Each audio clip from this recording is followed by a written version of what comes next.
GMO a go-go. Hey kid, what's up? Do you hate having to eat those healthy vegetables? Is nutrition getting you down? Well, cheer up! Help's on the way. Say hello to GMO, genetically modified organisms. You can eat them all day. Not only will mealtimes be extra delicious, they'll also contain oodles and oodles of insect genes and fish genes. Just think of all that extra yummy goodness. But that's not all. We're irradiating everything you eat, so you'll never have to absorb a single nasty nutrient ever again. And don't forget about pesticides. Plenty of those. Yes, sir. Like to know more? Well, let's take a look. Corn is a staple food used in many, many ways throughout the food industry. Growing it takes time, money, and lots of pesticides to protect the crops from bugs, vermin, and fungus. Now, some people think that pesticides made by big biotechs are harmful for humans, animals, and the environment, but that's okay. We've solved that problem. Our GM scientists are putting the pesticide right inside the crops. That's right. Isn't that amazing? The food itself will kill those pesky critters stone cold dead.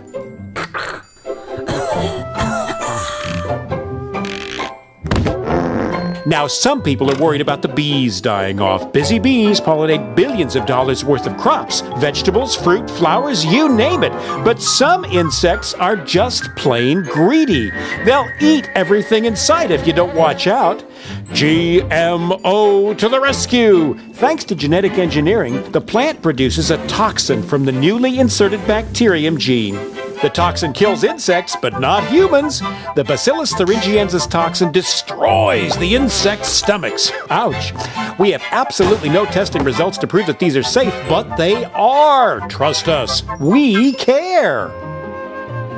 And because the pesticides are already growing right inside the crop, GM plants can withstand more weed killer than the old-fashioned organic crops. No weeds, no bugs. More food, more profit. What's not to like?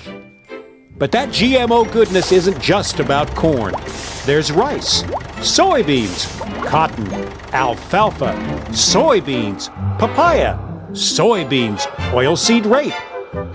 Is that all? Not on your life. GM is the gift that keeps on giving. The possibilities are endless. Just imagine you're a limey Brit trying to grow strawberries in the frozen wastes of Scotland land. Well, in the future, why not insert a gene from a codfish who's built to thrive in the icy North Atlantic? Result, frost-resistant strawberries. Wow, I want it now. The effects of GMO food on humans aren't as tried and tested as we'd like, but there are much more important things that need our attention right away. The population is exploding. How will we feed everyone? We need food security, and we need it now. But just because tests on rats eating genetically modified potatoes showed them growing slower after 2 or 3 generations and developing fertility problems, and some organ development issues, some goody two-shoes scientists and whiny campaigners worry that that might happen to humans too. Well, let's wait and see. In the meantime, the biotech companies can rake in the profits that will fund more exciting GMO experiments. We love farms. We love them so much, we want them all. We want to persuade every potential partner farmer to forget all about that silly organic farming and get with us on the GMO bandwagon. Whenever we change the natural gene sequence of any plant, we get a patent ASAP. It's our invention after all. Hey, the new GMO plants are our intellectual property. We aim to achieve total control of the seed. Got an organic farm nearby? Great! Soon everything you grow will be enhanced by the altered genes from our GM crops. Isn't nature wonderful? And what better way to spread the GMO goodness around than the wind? Accidental cross-pollination isn't our problem, and it's no excuse for profit loss. And once our genes get into your crops belong to us. Yep. Well, it's our technology. If you're going to use it, you've got to pay. We don't care how it got there. When we own the food, we will own life. So those naughty farmers better not save their seeds for next year's crop. If they do, we'll know. We'll tie up farmers for years in the courts. Farmers will just have to buy more seeds next year, and more pesticides too. It's win-win all around. If you want to fight us, we might just take your farm as a settlement. But we're human. Just. Thanks, Mother Nature, but we'll take it from here.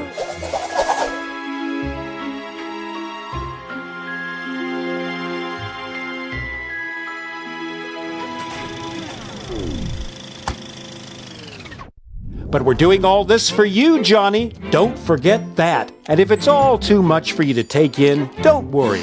We've got it all figured out. By the time you're a teenager, it'll be GMO a go-go. We just need to make sure that our army of lobbyists keep GMO labeling off any products. Why spoil consumers with unnecessary choices after all?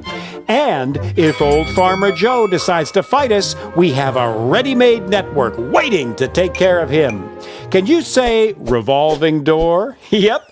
Some judges used to be lawyers who worked for us, and we make sure that they take care of business. And legislation? No problem either. Former GM industry lawyers also work for the food regulation bodies. And we have enough cash in our pockets to lobby any issues all the way to Saturn and back. Some people still think government food regulatory bodies are serving their needs. Hilarious. We are making a killing in India. Literally, hundreds of thousands of farmers have been organically recycled to dodge debts that they owe us. BT cotton doesn't always give strong yields, and bollworm, cotton's main pest, seems to be gaining resistance to our transgenic BT cotton. This can mean bad crops and no revenue for some. We say, once you're in, you're in. However, under Indian law, any debts die with the farmers, so farmer suicides stop debts being passed on to any remaining family. But I'm confident that we can lobby that issue too. When we own all of the cotton varieties, and we will, suicides will be of little concern, because we'll be the only cottonseed suppliers. Duh! Concerns have been raised in Europe over problems with GMO pig feed causing sterilization and growth problems, but we have years of marketing left before that's proved, and we'll find a way to work with the Danish pig farmers banging that drum. So heat up your veggies, Johnny. There's going to be plenty for everyone for the right price.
Chickens should be running free like this and leading a healthy life, but now they are being injected with hormones to grow bigger for more meat production.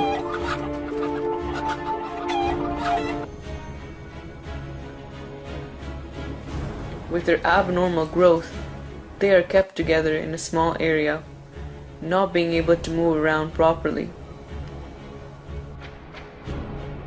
Their oversized bodies make their legs weak.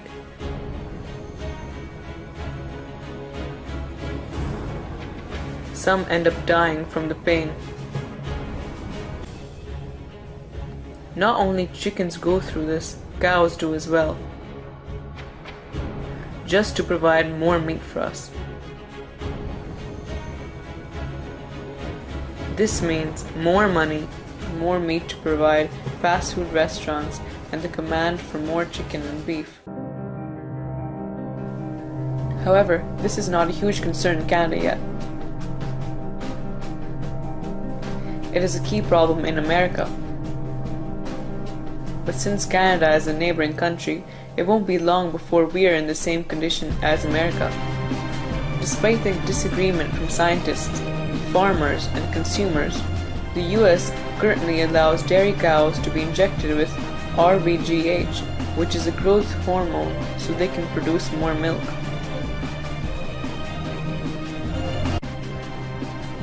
The cow's udder grows bigger than it should naturally be.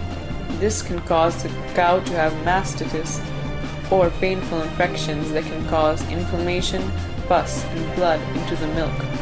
They treat the cow with antibiotics, which means the milk has hormones and antibiotics in it. Artificial hormones in our food has been linked to colon and breast cancer. Even though no direct evidence has been made, scientists have expressed concern.